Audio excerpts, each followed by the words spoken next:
Salam kerahiman. Hari ini 31 Oktober, hari terakhir di bulan Oktober. Kita akan baca dari 1805, 1817, dan 1820. Kalau Bapak Ibu punya buku diary-nya, di sini ada persiapanku untuk Komuni Kudus. Jadi ada banyak nomor yang menceritakan apa yang dilakukan oleh Suster Faustina, yaitu persiapanku untuk Komuni Kudus. Kita mulai ya. Dalam nama Bapa dan Putra dan Roh Kudus. Amin. 1805. Hari ini aku mempersiapkan diri untuk menyambut kedatanganmu sebagaimana mempelai mempersiapkan diri untuk kedatangan pengantinnya. Dia adalah Tuhan yang agung. Inilah mempelaiku. Segala langit tidak mampu merengkuh dia. Para serafim yang berdiri paling dekat dengan dia menutup wajah mereka dan tanpa henti mengulangi, Kudus, Kudus, Kudus. Tuhan yang agung ini adalah mempelaiku. Bagi dialah paduan suara bermadah. Di hadapannya lah segala penguasa bersujud. Karena kecemerlangannya, matahari tampak pudar. Tetapi Tuhan yang agung itu toh berkenan menjadi mempelaiku. Hatiku berhentilah merenungkan bagaimana orang-orang lain menyembahnya.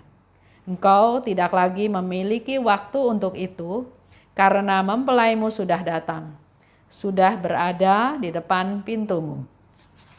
18-17. Hari ini aku merasakan jurang kepapaan yang ada dalam jiwaku. Aku ingin menghampiri Komuni Kudus sebagai sumber kerahiman dan ingin membenamkan diri sepenuhnya dalam samudra cinta itu. Ketika aku menyambut Yesus, aku menghempaskan diriku kepadanya seperti ke dalam lubuk kerahiman yang tak terbatas. Dan semakin aku merasakan kepapaanku, semakin kuat imanku akan Dia. 18-20.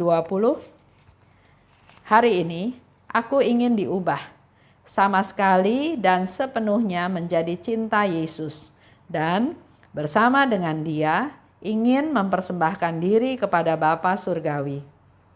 Dalam Misa Kudus, aku melihat bayi Yesus di dalam piala dan Ia berkata kepadaku, "Aku tinggal di dalam hatimu seperti engkau lihat, aku ada di dalam piala ini."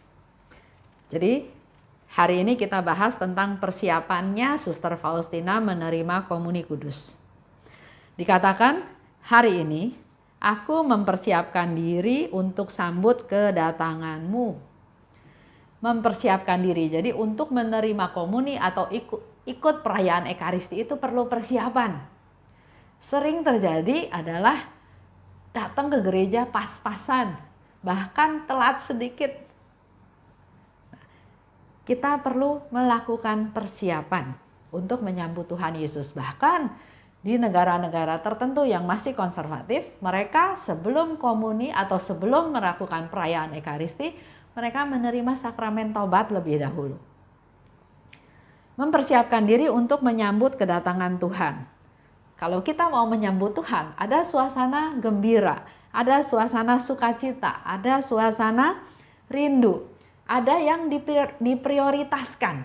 Jadi kita mau ketemu Tuhan dengan suatu persiapan menggebu-gebu ingin ketemu Tuhan. Rindu, gembira, senang ya. Jangan mau ke gereja ribut dulu di rumah karena yang satu belum selesai, karena bensinnya habis, karena kok nggak isi bensin, kok pintunya dibukanya lama, dan seterusnya. Jangan diisi dengan hal-hal sepele seperti itu.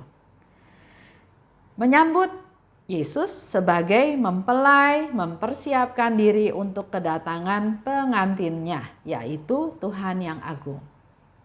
Jadi persiapannya itu sungguh-sungguh ya. Kalau Bapak Ibu ingat sekian puluh tahun yang lalu, waktu pernikahan, waktu mau bertemu dengan mempelai, waktu mau pergi ke gereja untuk menerima sakramen pernikahan, ya persiapannya seperti itu, menggebu-gebu ya. Ada kerinduan, ada keinginan, dan pasti suasananya gembira dan sukacita. Para serafim berdiri sambil tanpa henti mengatakan kudus, kudus, kudus, ya, memuji Tuhan. Di hadapannya segala penguasa bersujud. Jadi di hadapan Tuhan, para penguasa bersujud, serafim terus memuji Tuhan. Kudus, kudus, kudus. Dan Suster Faustina berbicara kepada hatinya. Hatiku, berhentilah merenungkan bagaimana orang-orang lain menyembahnya. Jadi kalau sudah urusannya sama Tuhan, fokus sama Tuhan. Jangan mikirin lagi hal-hal yang lain. Tidak ada waktu lagi untuk itu, karena mempelai sudah datang. Jadi kalau sudah fokus ketemu Tuhan, ya Tuhan jangan berpikir ke kiri ke kanan lagi, karena mempelai sudah datang. Hari ini di 18:17 dikatakan, aku merasakan jurang kepapaan yang ada dalam jiwaku. Dia merasakan kelemahannya, kekurangannya, ketidakberdayaannya, sama seperti dalam perayaan Ekaristi ya. Awal misa juga diawali dengan doa, saya mengaku. Karena memang kita berdosa. Karena perkataan, karena perbuatan, bahkan karena kelalaian yang harusnya kita lakukan, tidak kita lakukan. Kita berdosa. Aku ingin menghampiri Komuni Kudus sebagai sumber kerahiman. Jadi Komuni Kudus itu bukan hanya sekedar hosti yang kita sambut, udah itu selesai, bukan benda mati, tapi adalah sumber kerahiman. Melalui perayaan Ekaristi, melalui menyambut tubuh dan darah Kristus, mengimani bahwa saya sudah menyambut kerahiman Tuhan. Saya sudah punya kerahiman Tuhan, artinya saya pun harusnya mampu untuk memberitakan, mewartakan, melakukan kerahiman tersebut kepada orang-orang di sekitar kita. Dan ingin membenamkan diri dalam samudra cinta. Jadi dalam menerima komuni ada dua keinginan dari Suster Faustina. Satu, ingin menerima komuni karena komuni itu adalah sumber kerahiman. Dan satu lagi, dengan dia menerima Tuhan, dia ingin membenamkan diri dalam samudra cintanya Tuhan. Ketika aku menyambut Yesus, aku menghempaskan diri kepadanya. Memasrahkan diri, menyerahkan diri, inilah saya Tuhan. Ya. Semakin merasakan kepapaanku, semakin kuat imanku akan dia. Semakin kita enggak berdaya, semakin dia merasa semakin percaya pada Tuhan. Di 18:20 hari ini aku ingin diubah menjadi cintanya Yesus. Dan dia ingin bersama dengan Tuhan Yesus mempersembahkan diri kepada Bapa Surgawi. Jadi keinginannya dia juga dalam menerima Komuni Kudus menjadi cintanya Tuhan Yesus. Jadi kalau kita bertemu dengan orang lain, kita membawa cintanya Tuhan. Supaya orang yang kita temui juga merasakan cintanya Tuhan. Dan yang kedua, dia ingin menjadi kurban. Bersama dengan Yesus menjadi kurban, mempersembahkan diri kepada Bapa Surgawi. Di dalam Misa Kudus, aku melihat bayi Yesus dalam piala. Jadi ada kanak-kanak Yesus yang dilihat oleh Suster Faustina dalam piala. Dan Yesus katakan, aku tinggal di dalam hatimu seperti engkau lihat aku ada dalam piala ini. Yesus sungguh-sungguh seutuhnya mau tinggal di dalam dirinya Suster Faustina. Karena dia tahu isi hatinya Suster Faustina, karena dia merasa nyaman di sana. Nah, buat kita pun menjadi satu masukan, setelah 1 bulan kita bahas tentang perayaan Ekaristi, kita bahas tentang Komuni Kudus, bagaimana keadaan hati kita? Kalau kita sambut Tuhan, apakah Tuhan akan masuk dan keluar lagi? Karena ada sesuatu, ada seseorang di dalam. Dan kalau Tuhan pergi, dia akan membawa semua rahmat yang harusnya dia mau berikan kepada kita. Yesus juga katakan, aku sering nggak dianggap, nggak diperhatikan. Mereka sibuk dengan urusan lain, aku ini seperti benda mati. Nah, mari semuanya yang sudah kita tahu selama bulan Oktober ini menjadi sesuatu pencerahan buat kita semua, sesuatu yang baru bahwa Komuni Kudus itu adalah luar biasa. Apalagi ditambah dengan sharingnya Carlo Acutis, di mana dia bilang melalui perayaan Ekaristi, melalui Komuni Kudus, inilah jalanku menuju surga. Dan itu sudah terbukti, karena setelah belasan tahun dia meninggal, makamnya dibuka, dia masih dalam kondisi yang utuh. Tuhan memberkati, Tuhan memberikan satu mujizat, satu pencerahan kepada kita semua, bahwa apa yang dilakukannya, Tuhan lihat, Tuhan perhitungkan semuanya. Itu aja. Sampai tanggal 31 Oktober. Besok kita akan masuk ke tema yang baru di bulan November. Tentang kerendahan hati. Baik, saya tutup ya. Dalam nama Bapa dan Putra dan Roh Kudus. Amin. Allah Bapa yang Maha Baik, terima kasih atas penyertaan-Mu sepanjang bulan Oktober ini, di mana kami banyak membahas tentang perayaan Ekaristi, tentang Komuni Kudus. Melalui Santa Faustina, melalui apa yang dikatakan oleh Yesus, kami menjadi semakin tahu Tuhan akan pentingnya Komuni Kudus.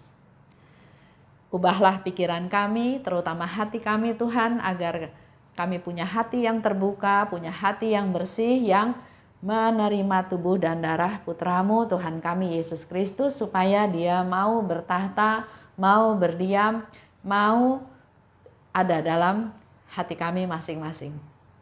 Inilah kami semua anak-anak-Mu Tuhan, kami sungguh bersyukur, berterima kasih, karena dengan masa COVID ini kami juga diberi waktu untuk semakin mengenal Engkau, dan biarlah masa ini segera berlalu ya Tuhan, supaya kami bisa kembali ke kehidupan normal kami seperti biasa, dan terutama semoga semakin banyak orang yang mau datang ke perayaan Ekaristi untuk menyambut tubuh dan darah Yesus.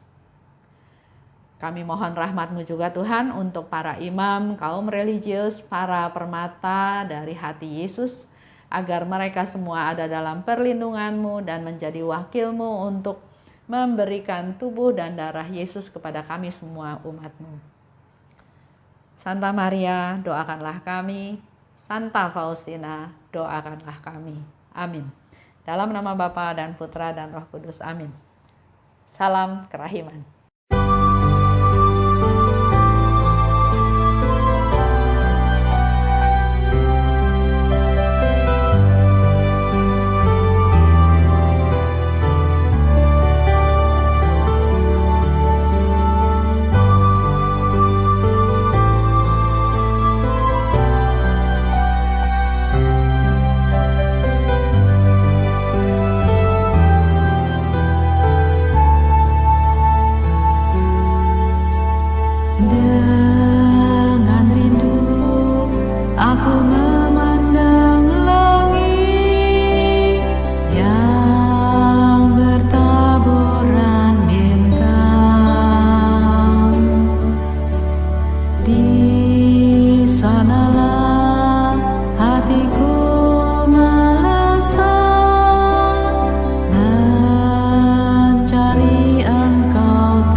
jiwa